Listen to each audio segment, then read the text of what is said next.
आपने कभी सुना है 14 लोक? ये कोई कहानी नहीं, बल्कि एक गहरा आध्यात्मिक रहस्य है। हमारे ब्रह्मांड में कुल 14 लोक माने गए हैं, 7 ऊपर और 7 नीचे। ऊपर के 7 लोक, इन लोकों में आत्मा ऊंचाई की ओर बढ़ती है, ज्ञान, शांति और मोक्ष की दिशा में। भूलोक, ये वो लोक है जहां हम सभी मनुष्य रहते हैं। इसे मृत्युलोक भी कहा जाता है, क्योंकि यहाँ जन्म और मृत्यु का चक्र चलता रहता है। भूवरलोक, ये लोक भूलोक और स्वर्गलोक के बीच स्थित है। ये ऊर्जा रूपों का क्षेत्र है जो भौतिक और दिव्य लोकों को जोड़ता है। स्वर्गलोक, देवताओं का लोक, जहां इंद्र और अन्य देवता निवास करते हैं। अच्छे कर्म करने वालों को मृत्यु के बाद इसी लोक में स्थान मिलता है, जहां सुख, संपत्ति और आनंद की अनुभूति होती है।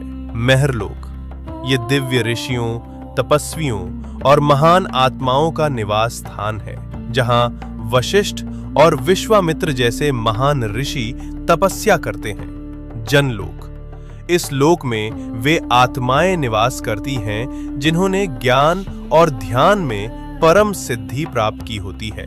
यहाँ के वासी ब्रह्मा जी की लीलाओं में लीन रहते हैं। तपलोक, अत्यंत शक्तिशाली तपस्वियों का स्थान, जो शरीर से परे केवल चेतना में स्थित होते हैं। ब्रह्मलोक, यह अंतिम लक्ष्य है, जहां केवल सत्य है, मोक्ष है और ईश्वर का साक्षात्कार होता है।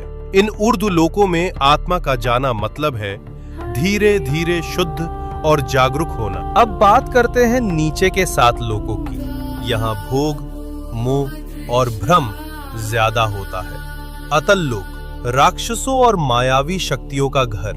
वितल लोक, जहाँ कामनाएं और भोग हावी रहते हैं। सुतल लोक, राजा बलि का लोक। वे दानवीर थे, लेकिन उनमें अहंकार भी था। रसातल लोक, जहाँ भ्रम, लालच और अज्ञान का घना अंधेरा है। तालातल लोक, छल, धोखा और झूठ से भरा हुआ लोक।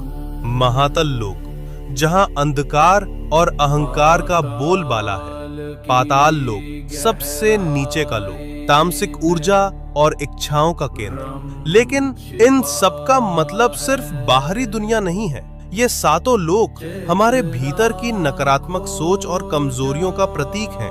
तो जब हम सच्चाई, भक्ति और सेवा में लगते हैं, हम ऊपर के लोकों से जुड़ते हैं, और जब हम लालच, मोह और गुस्से में फंसते हैं, हम नीचे गिरते हैं। सोच बदलो, लोक बदल जाएगा।